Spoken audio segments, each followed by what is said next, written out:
Many very variegated transnational networks thought that now their moment had come. Yeah? So, yet, I think it's not enough then just to focus, and that's already a lot, on the ideas, endeavors, and frustrations of these kinds of actors, usually more non-governmental, more activist, yeah, and with certain very aspirational visions of what kind of liberal new order was supposed to emerge. And then the others, yeah, the different kinds of the Socialist International and others who were also so utterly frustrated that their idea that a general strike or the solidarity of the workers would prevent, yeah, this big catastrophe had also been frustrated. Now, what I would argue is that they now become part of a very interesting multi-level force field. Yeah? I call it the war within the war within the First World War. This is the political and ideological war in which all kinds of things happen. Yeah? Ever more aspirational war aims are being formulated to justify this immense bloodshed. But there is also now a growing movement, not just in the non-governmental sphere, but also within governments, obviously, to say, we need to do something differently once we end this war. Yeah, this is, of course, a big question. How would this war ever be ended?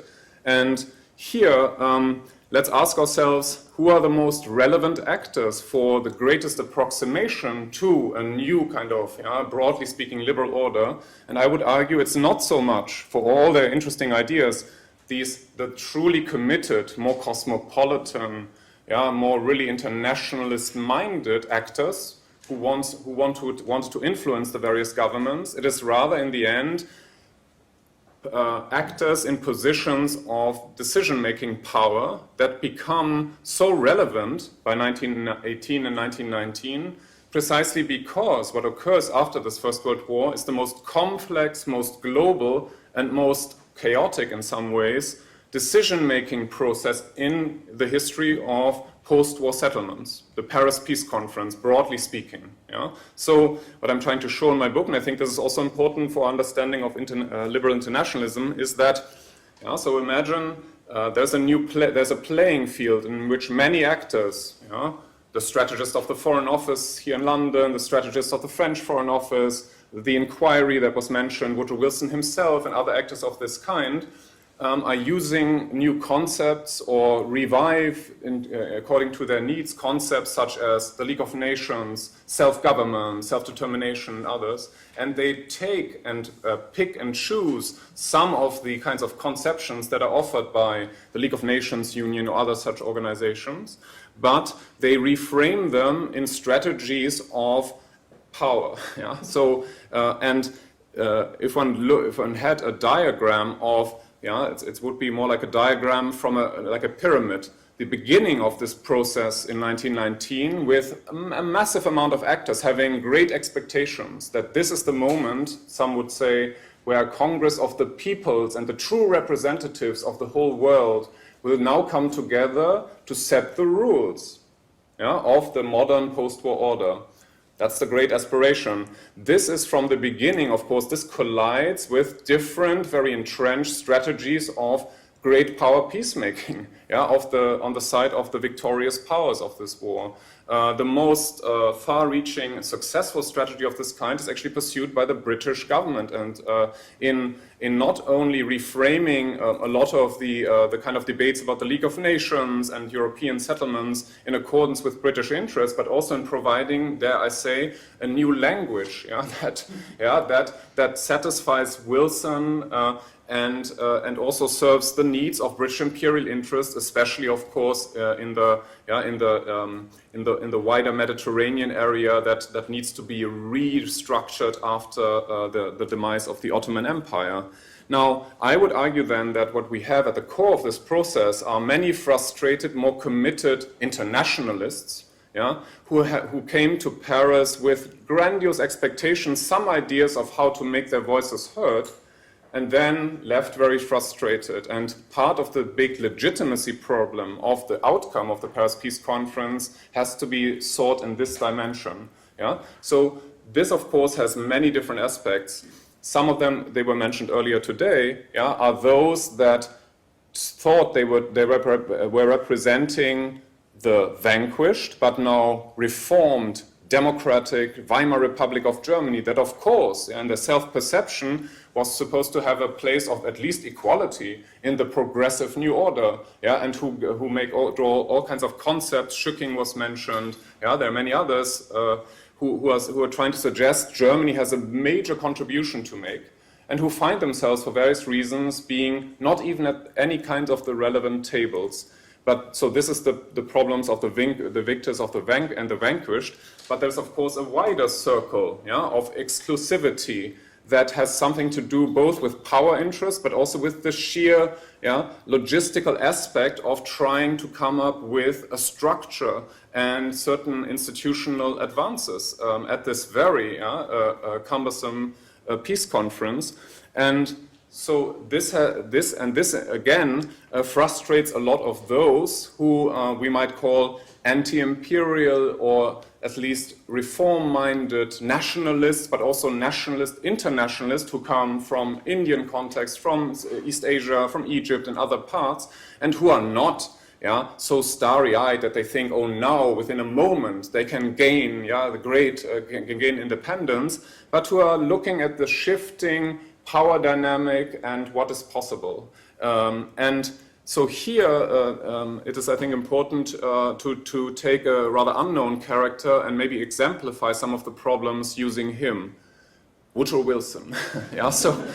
So we might say that the leading internationalisms that really reshaped or sort of that dominated the attempt to create the first new world order in a liberal scheme, they are neither, to quote Bismarck on the Holy Roman Empire, they're neither very liberal, nor are they internationalist, and they are certainly not. They're certainly not global. But we had the importance. There's a lot of rhetoric, and there's a language that suggests that what is happening is much more than just an old-fashioned peace. So Woodrow Wilson has often been seen, and in many textbooks, he's used as the most influential liberal internationalist or American internationalist in the first half of the long 20th century. I've never met this man. So I would classify him or categorize him rather as an Americanist, a very hierarchical Americanist who tries to use what he designs as a very idealized version of the American example for the rest of the world, and he tries to internationalize this. So if you think of his language, it's basically American political language that is now remapped onto the global sphere. And he does so eventually also in reaction to Lenin. If you think of his, he goes from self-government towards self-determination, not because he has this conceptual idea, but he is reacting to Lenin's use of this word. But more importantly, he's trying to suggest that the United States can now be the exemplary, multiracial, leading civilization that can actually bring about a new world order. And I was talking about learning processes. So one of the great learning processes that Wilson had to undergo, and that was a very unfinished process, was to see how little he could really effect the kind of transformation that he wanted in the way that he intended to do, namely by using a lot of prestige and soft power and persuasion, basically to set the terms above the heads of everyone else. What ensues instead is the most consequential, also very problematic, but multilateral, but very hierarchical negotiating process about the rules of this new order. And this affects every major segment of the settlement. Think about the League of Nations. So if you take liberal internationalists, so there are tens of thousands of different pamphlets and designs for a new covenant. Some of them go very far in the direction of a more liberal social democratic design, with workers' rights, new social structures, something like a very, very aspirational league, a world parliament, and so on. But if you then refine the search a little bit and look at the most consequential designs, what do you end up with? Wilson has eventually a design at the last minute. There is SMUDS. There is an Anglo-imperial design that also fuses a lot of thinking from the earlier 19th century, the idea of a concert of Europe that is now being seen as the new guiding concert, very hierarchical, of a new global order. It's now basically an Atlantic concert that's supposed to include the United States, and it's supposed to include Japan. Yeah? So if you want to understand what the League Council was, it's not such a good idea to look at the pamphlets of activists. You have to go to these kinds of inner strategic plans. Yeah? And I think, so a lot of these kinds of internationalists, I would not classify as such, but they were, let's say, they were Americanists, Anglicists, Germanicists, and others who had some liberal ideas and very hierarchical liberal ideas, and had a new idea, sort of saw the need to change the ground rules of the international order, but at the same time to control this process and to make sure that the structure they created would be dominated by them. Yeah? And so if you think of so how is the League actually founded? Yeah? It was supposed to be a universal, egalitarian, yeah, and in many ways global institution. And for the reasons that I've outlined, if you look at the covenant, the original covenant, it becomes, yeah, and can be criticized as an institution more of the victors. And a power like Japan, that's also a victor of a kind, yeah, in the Chinese context. It excludes from, at the beginning, yeah, all the vanquished, especially Weimar Germany, but also Austria, Hungary, and others. And of course, there's no place yet at all for Russia that's in the throes of civil war, but there is, yeah, only the beginning of thinking what would happen with Russia in this new order. So Wilson argued, he was a very kind of evolutionary hierarchical mind, that you have to start and build a nucleus. Yeah? So we had the language of the like-mindedness. So this would be the idea, you have to start with the victors, the most advanced civilization in their self-perception. And once you get a structure going, then you can globalize it over time. But by doing this, of course, they created an institution that, as we've heard this morning, could be criticized by many. Yeah? And these are generations of thinkers in Germany, Eastern Europe, around the world, as a camouflage for a certain kind of Anglo-imperialist project. And this was a big kind of burden, yeah, for the League to become a functioning, really global institution. But I would say one should not pin the blame on this on certain actors. It's also the unprecedented intensification and complexity of the kinds of decision-making processes that were going on. So, but everything else hinges on this. Think about liberal internationalist ideas of how security was now supposed to be guaranteed. Yeah? In the ideal conception, it would be something like collective security globally administered, with clear rules of arbitration, peaceful settlement, that are supposed to apply to everyone. And that will be backed by the strongest powers, but by a coalition of everyone, yeah? So to be functioning. This is a very aspirational idea. It was supposed to replace what Wilson thought in very Americanist terms of the failing European balance of power system. But what the League, even before the United States did not enter it, was not capable of fulfilling this function. Yeah? So there was a lot that still had to be done. Now, further, yeah, a major question for all of these attempts at building a liberal order is to understand how was the legitimacy of this order supposed to be ensured. Yeah? And if you look at the architects, the thinking is usually a mixture of we have to show how exemplary states can go ahead that have, you know, come up with certain ideas, and then they put them into practice, and this will then set new standards of rules not just being made, but also adhered to. Yeah? And so the classic problem of the process. Yeah? So when we always talk about, I prefer to say, rule-based international order, yeah, it's a bit like rule of law. The basic idea is it's not just there in order to be looked at, you actually have to apply them. Yeah? And this is a very political process. And one of the big problems of the outcome of 1919 is that you have a first kind of architecture of these rules, but they are clearly not, yeah, there's not a global consensus on who made these rules, are they acceptable to everyone, yeah, and how are they going to be applied. And I would argue this would have been almost impossible in any constellation given the fallout of this Great War, but it was a problem that had to be dealt with. Yeah? And so I would suggest then that what's really interesting about the 1920s is that it's not just a decade, that we should see as the formative decade of the post-First World War era, not of the interwar period, but it's a decade in which the processes of reforging international order were continuing and took on a new urgency, but also a new kind of dimension because of the limitations of the first attempt at Paris. So if you want to understand what actually changed patterns of order, and got sort of established somewhat more of a global architecture, its attempts to remedy some of the underlying problems and limitations and exclusions of the original order. But it was only a beginning. So this is also very hierarchical.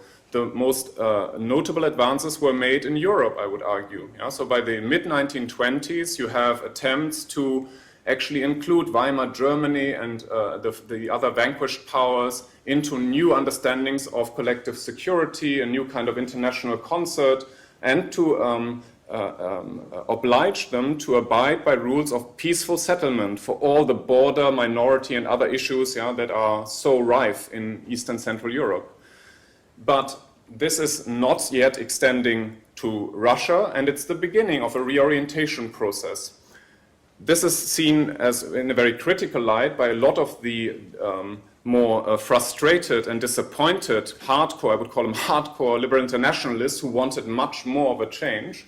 But I would argue it is exactly this kind of attempt to interlink regional patterns of order and the League of Nations that actually makes the League a much more interesting and effective organization in the latter half of the 1920s. Because now it is not just France, Britain, some Western powers and neutrals deciding about basic questions.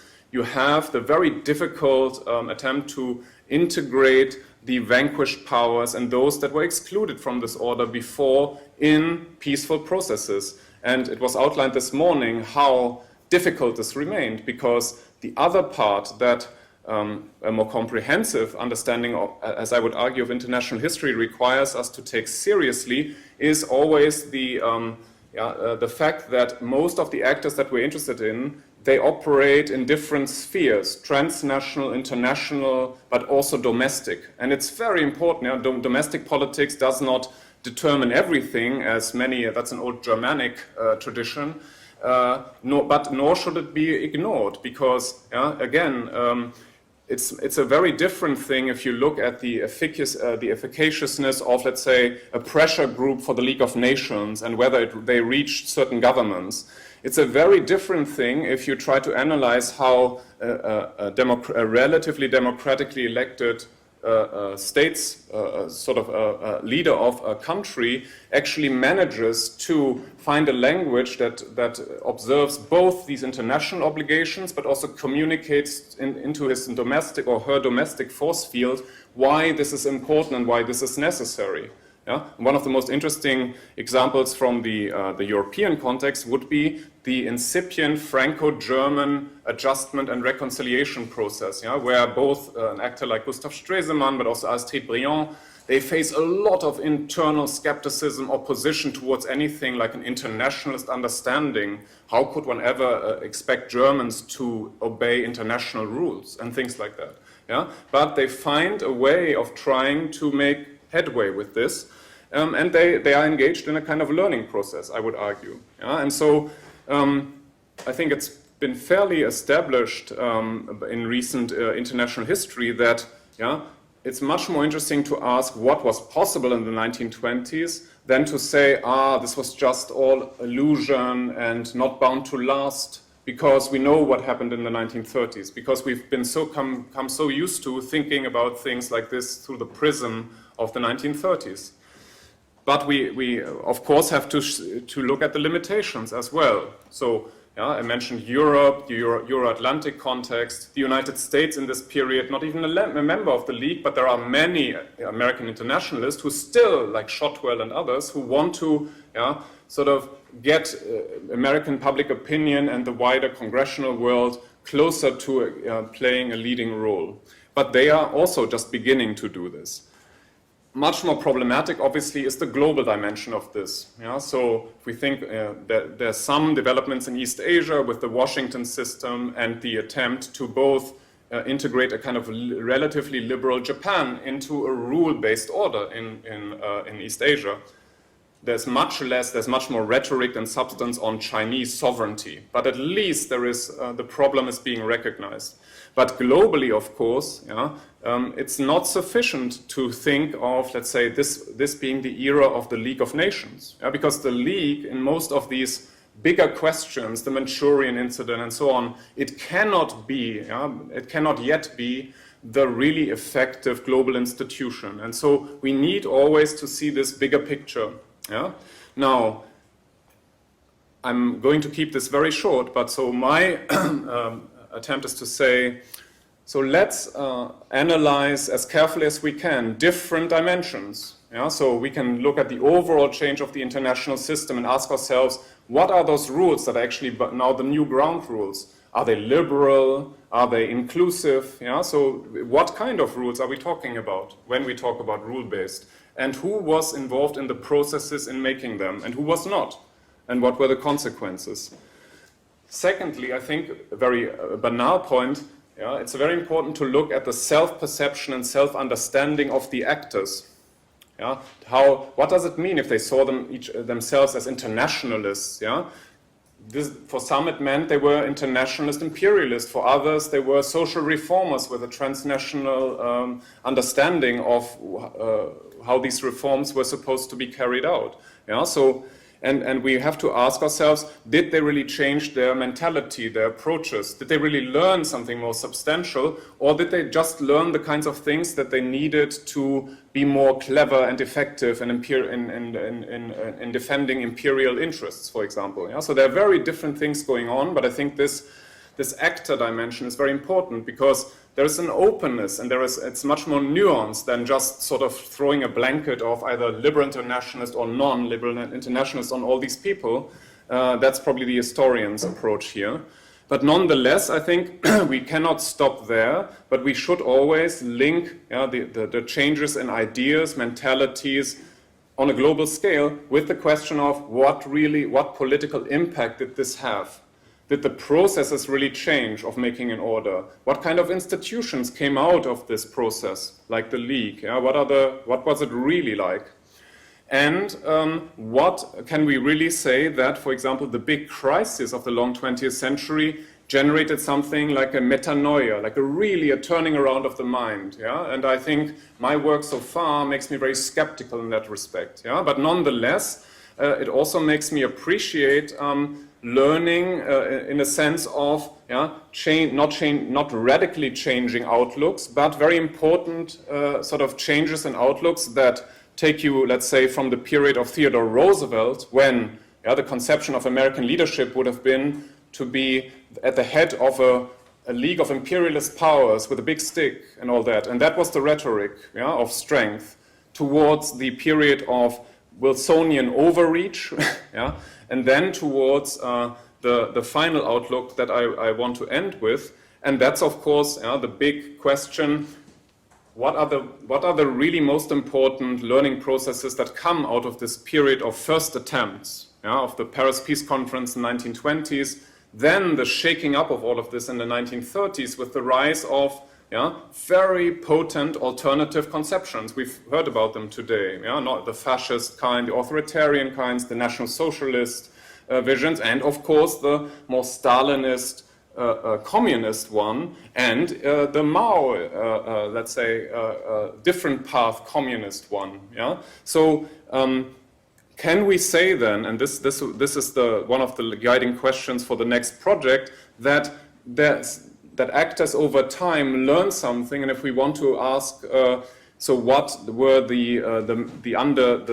the underlying architecture of the Bretton Woods system, the original UN plans, and the kinds of changes that occurred in the 1940s and 1950s, we could always say, oh, now this is all just part of the Cold War agenda, and I think this is a view that I want to challenge a little bit. So I'm more interested in all the actors from the New Deal liberals, progressives in the United States to reformers in Britain, the generation of French, German, Japanese, and other politicians who try to learn lessons from this wider period, not just the Second World War, not just the 1930s, the Great Depression, but also looking back at some of the mistakes and some of the limitations that, as they saw them, that had made Paris such an imperfect peace. And this, not least, I think, can aid to an understanding of, I think, maybe a richer understanding of what it meant in the middle of the long 20th century to talk of something like a liberal order, because most of that, I think, liberalism captures only a part of this. It is an order that had major social democratic elements. If you think of the idea of having, at least as it was conceived then, a basic global system of more regulated economic relations, of domestic reforms, that were not liberal capitalist, but lessons that we might find embodied in Franklin Roosevelt's, so basic vision. And I think it's important to excavate this and then to ask, so how did all this change under the pressures that the Cold War confrontation then allowed to ensue? So overall, I would ask, can't we see the long 20th century as a period of learning and some kind of progress, but the final question has to remain, why was it so difficult to go beyond a nucleus, at best, of something like a rule-based liberal order? Why did certain basic patterns of hierarchy, of double standards, of having certain rules for some, usually civilizationally defined, and other rules for others, why did they persist for so long?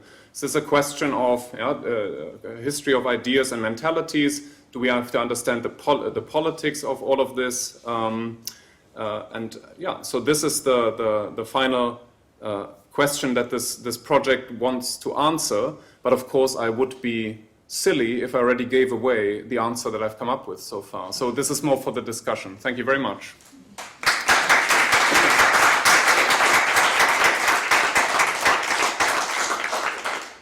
That leaves 20 minutes or so for questions. Okay. One immediate question. Any others that you wanted? Not there. One, two. Yeah, thank you so much. It's really thought-provoking. I'll keep it really short so that there's more time for discussion. I was really intrigued by what you had to say about the kind of these learning processes. I think that's a very important point. And I think it helps us reframe that question, why did the Paris system, as Eric Weitz called it, why did it fail?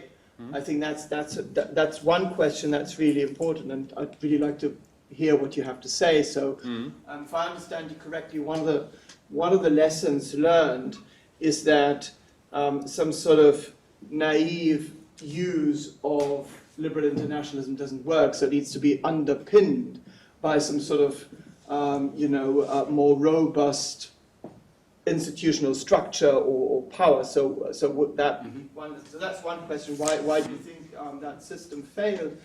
And then obviously politicians learn lessons from the failure of that interwar system. One of which was obviously, that there needs to be an emphasis on stability, and you can't just have self-determination or that sort of thing without stability. But I wonder, what did they get wrong? Because I think this post-Second World War system also generated its own problems, as you can then see with the anti-colonial movement, and from the 70s and 80s, it simply isn't capable of accommodating a complex globalized world anymore. And I wonder, this idea of exclusion and double standards, and one of the things that we've been grappling with at this conference, these kind of contradictions of liberal internationalism, is that maybe something that they got wrong after the second? Yeah, but it would be a bit too black and whitish. I'm not accusing you, but I would say so. What I'm interested in is more an analytical category. So if you think about actors in history, and so they come to what they confront with certain preconceptions, socializations from certain milieus, international or not so international experiences. Think of Wilson, who had hardly any real international experience, but who then resorts much more to ideological language to get over this. Yeah, but it's then the question: so what shapes their thought and their assumptions and eventually their practices, their actions? Yeah. So this partly is how they experienced and perceived and thought about the kinds of crisis. So let's take the First World War as an example. How did it really erupt? Who is to blame? I mean, all these huge questions, that's why the book's a bit longer. These are very politicized questions, but you have to grapple with them if you then want to suggest a solution. So Wilson is quite clear, to stick to him for a moment. He says originally, and this is his, I think, more adequate thinking, this is not just a German attack on civilization. The problem is systemic. He didn't use that word, but he said this is a classic example of old-style European power politics going out of control, and this is why we need an American answer. This harks back to a long tradition of Monroe Doctrine and so on thinking. You can go back to John Quincy Adams and others, but it is important in the sense that the learning that I'm interested in is not just how they thought differently about what they were doing, but then how in the processes they were in, how did they deal with all the challenges? So on the ground, in having to negotiate with all kinds of actors who have different conceptions, different ideas. And here, part of the most interesting aspect is that this becomes even more complicated at a time when you can't do it in the manner of the Vienna Congress anymore. But you have to communicate, take into account, and you are the representative also of not perfect democracies on the whole. Part of the double standard, of course, is if you take Wilson as claiming to represent the most liberal democratic power in the world, well, that was easy to debunk. It was nothing of the kind. Even the amendment to give women the right to vote is after the Paris Peace Conference.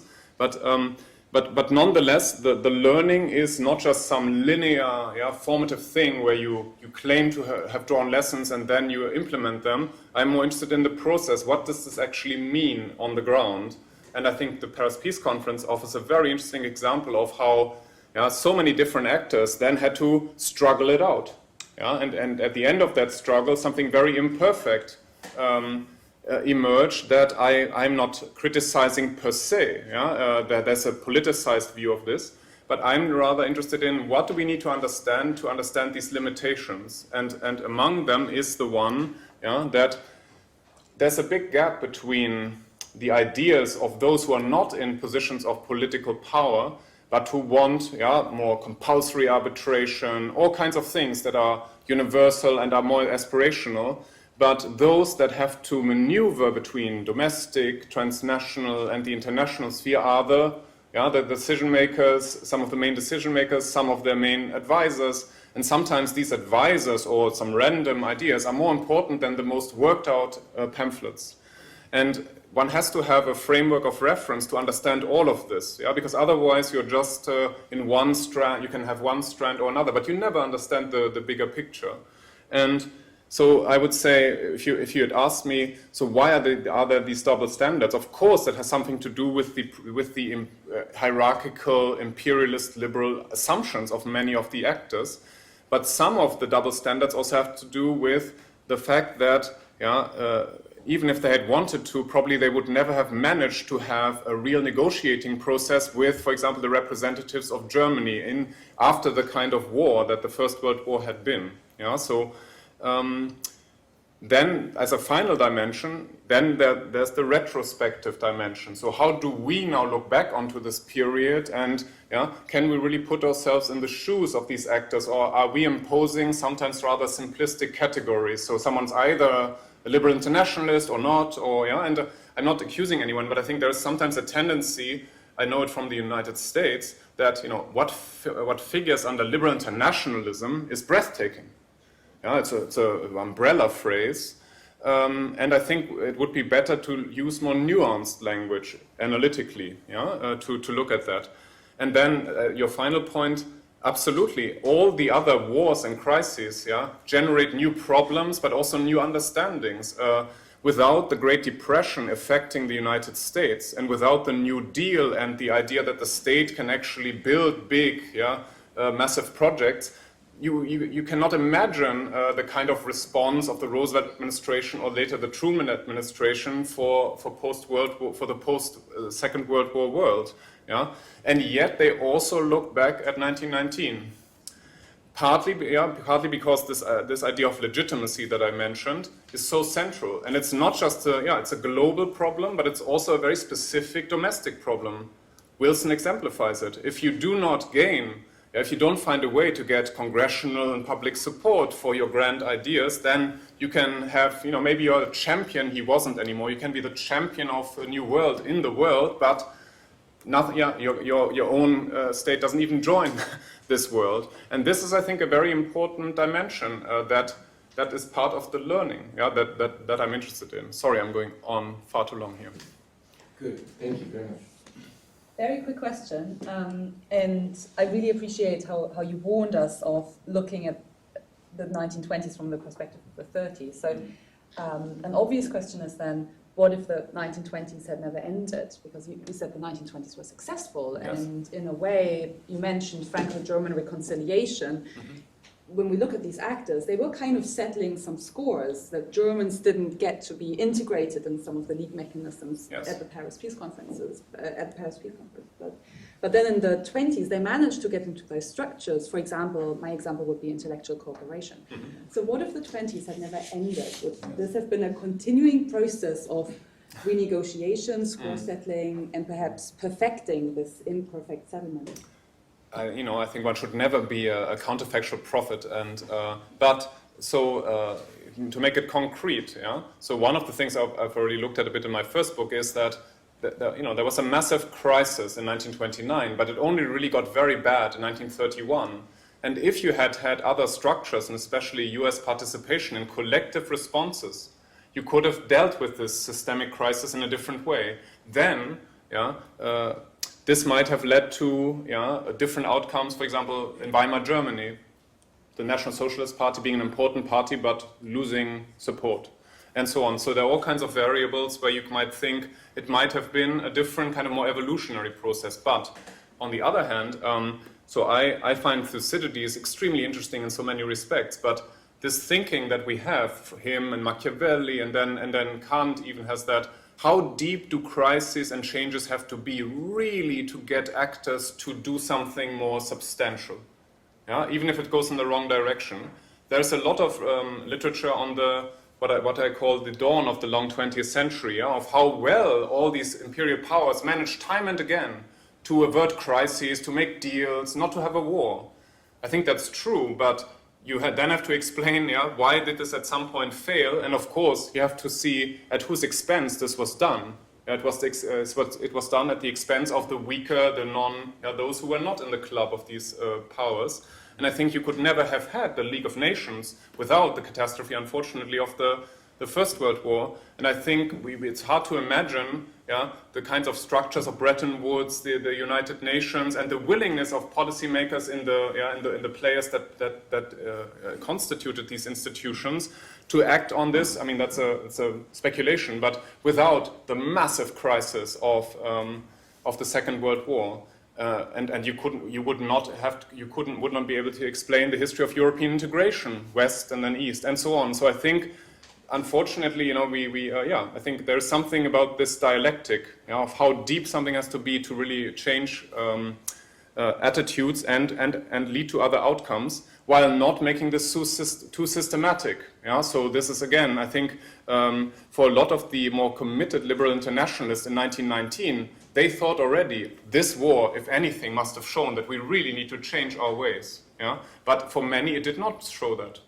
It showed completely different things, and so they were so disappointed. And so it's a collective process. But I do think that we need to take these wars and crises very seriously as germination periods for what's to come thereafter. Yeah, thanks a lot. Absolutely terrific. And I think you're talking a little bit about the kind of false starts of liberal internationalism that that I'm talking about from 45 onwards. Yes. And so I want to ask one question. I also want to offer an answer to the question that you posed at the end about hierarchy.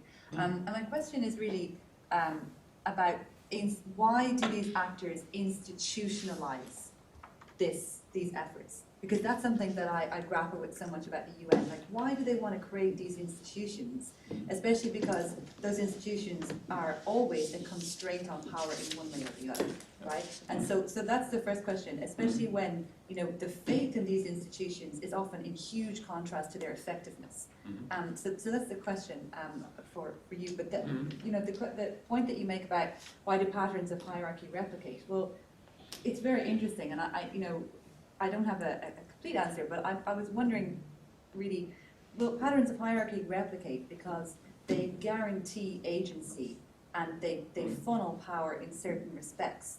And the problem that I don't understand about why hierarchy is maintained in institutions is that these institutions are actually set up sometimes to challenge those central hierarchies of power politics in the 20th century.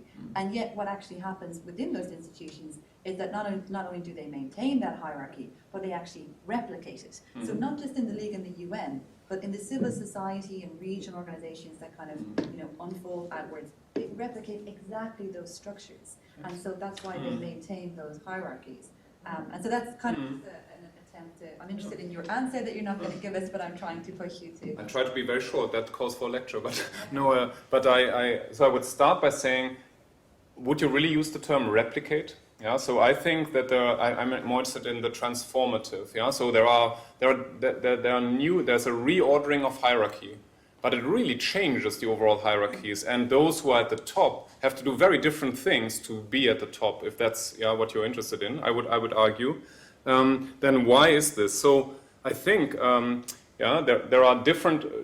If one looks at this globally, I think there are different traditions of how hegemonic power is being exerted. Yeah, most usually we would go for more imperialist ways in different kinds, and then there is a particular kind of confluence of thought, I would say, in the dawn of the long 20th century, especially in the broadly speaking Anglo-American world. In different ways, but I want to focus on the US for a moment. I mentioned that in my view, Wilson and others like him, or the New Republic progressives and so on, they're really shaped by the United States history and their ideas. And a lot of what they want to globalize or universalize is built on models of government or federal structures that come from the US model. Yeah? That's why I think Americanism is a more appropriate term, because it's not so much internationalism as learning. Some of them read maybe Kant or some English liberals, but it's very filtered through their understanding. And so there is a faith in the kind of, for some, in the kind of, we need a global rule of law and some basic institutions that can do it in the same way that the Washington can do it vis-a-vis the states of the United States. But there are others, and Wilson is among them, who is much more closely aligned with major British actors of this period around the Paris Peace Conference, like Robert Cecil. Yeah, so they're much more, they look at this in evolutionary political terms. They're looking for a new way to say what could be the Areopagus, the leading concert of the world in which particular powers, and by accident this would be Britain and the United States, really are the directors. Yeah? It's like a double hegemony. And so a lot of the decisive processes for the League happen in the interactions between British and American actors in Paris. Yeah? And the League then is set up in a way that reflects this. But then the other part is, this kind of institution building always has unintended consequences, and it works out differently in the ways that these architects foresee it. Yeah? Here, maybe briefly, an interesting example. If you think about, sorry to be a bit Americanocentric here, but Franklin and Eleanor Roosevelt. Yeah? So they're both very important figures if you think about the history of the United Nations. But Franklin Roosevelt's idea of the kind of world order he wanted was extremely hierarchical. It was extremely hegemonic. It was a kind of a four-power structure, and then under that, but guided by these great powers, including the Soviet Union, of course, this other structure. Eleanor Roosevelt had a much more reformist side, but I think it indicates something that there's a longer tradition. Wilson said in 1919, only the power of the strong can protect the weak in the end. So they have to have special privileges. And from there to interventionism, it can be a very short line. So my point would simply be to say it's actually interesting in modern history to ask, why do certain powers actually want to create such institutions? Exactly. But a lot of that has to do with their kind of rather overconfident belief that they can mold them and they can shape them. And if more come into this tent, then it benefits not just US commerce, but it also makes the management of global order just more effective. It never quite worked out that way. Great. For the last one, we'll take a few together. Yes? Okay. One. Okay, one? Yes. Yes. But so very quickly, just a sort of objection provocation. One of the you've done an amazing job in many ways, and I'm referring to your book, of course, learning processes as like sort of an intellectual process of political and I would say conceptual adjustments among political elites at that time. It seems to me that by doing that choice, something is slightly lost, meaning the commercial financial dimension of international politics in the 1920s. I wonder, I mean, you've mentioned Wilson many times, you've mentioned FDR. From an American standpoint, maybe Herbert Hoover is at least as important in the international politics of the 1920s. So, I mean, put it very roughly, how do you react to that? I would say you're absolutely right, and that shows me what the pitfalls of writing a very long book, because in my impression, I deal with all of that in the book, but more seriously, one of the lessons, that is a very fundamental lesson that has a lot to do with why in the end there was not a more collective response to the Great Depression, is precisely that there's a majority kind of position among, especially the Republican spectrum in the United States, but also in Britain to some extent, that one can have one's cake and eat it. One can be an informal kind of hegemon and empire that does not have to make formal commitments, but that can actually, through financial means, through ideas that are provided of modernization, guide and steer the other powers in a direction that aligns with US interests. This happens in Latin America and other parts of the world, but it has a very major impact on Europe in the 1920s, because I was briefly talking about the Dawes Plan was mentioned, but then the Locarno Treaty. One could argue it would never have been possible without the background management of American high finance and others they wanted to end this political crisis, a kind of war between France and Germany. And they were using a lot of means of soft power, of manipulation, of promising loans and so on, that immediately go into the financial and economic dimension. And so in my kind of view of comprehensive international history, it is the new kind of intermingling of political and economic power that is so characteristic of this new also liberal order. On the other hand, I'm a bit critical, and this deals with other big interpretations of this period, from Hobsbawm towards many others, that sort of basically then focus on this, in my view, a bit too black and whitish idea that you have the more liberal capitalist kind of empire emerging on the US or on the Western side, and the communist empire on the other. Because if you look at the Paris Peace Conference, one of the most striking things is how little use the United States government made of all the financial power it had.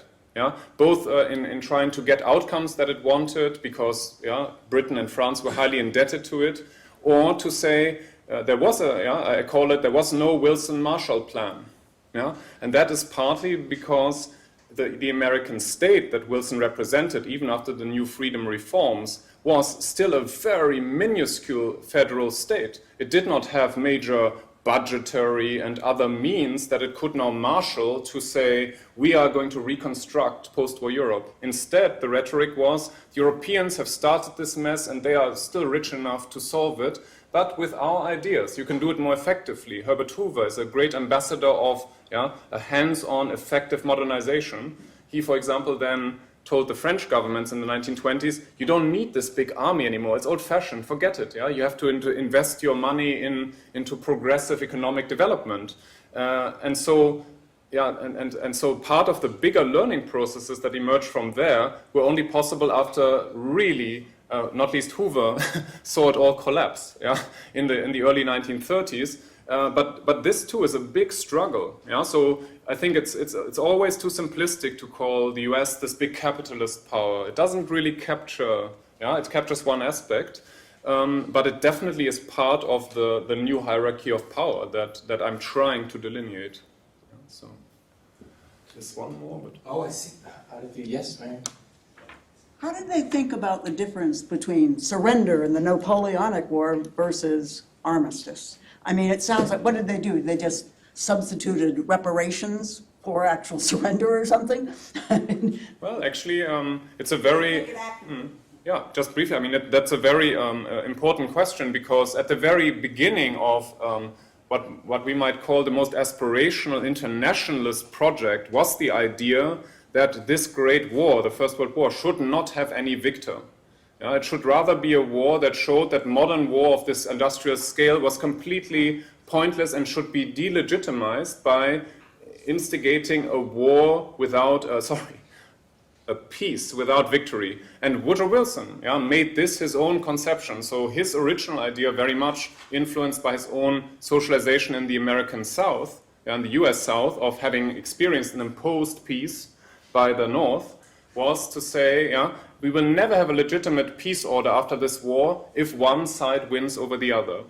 But later, of course, he faced the task of having to marshal the war effort. And so then there is a clear polarization between certain, those I would call more justifiably liberal internationalists, let's say Jane Addams or others, who are deeply disappointed in whom they now call the militarist Wilson.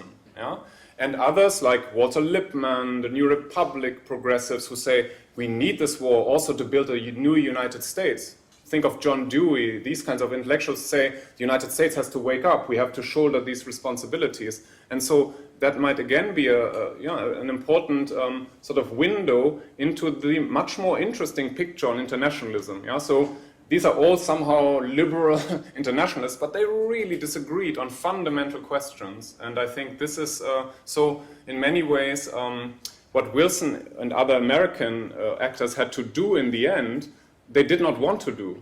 So eventually, Wilson then said, this is a war that was caused by Wilhelminian autocracy, and most of the German people supported this, and so there is a certain justification for reparations. But if you read his earlier kind of ideological sort of warfare also, it's a completely different kind. And this is part of the political process that this kind of more comprehensive international history tries to capture. Okay, terrific. We've come to time. I think we've all learned a lot. We've all gone through a large learning process in this lecture. Let's give a round of thanks.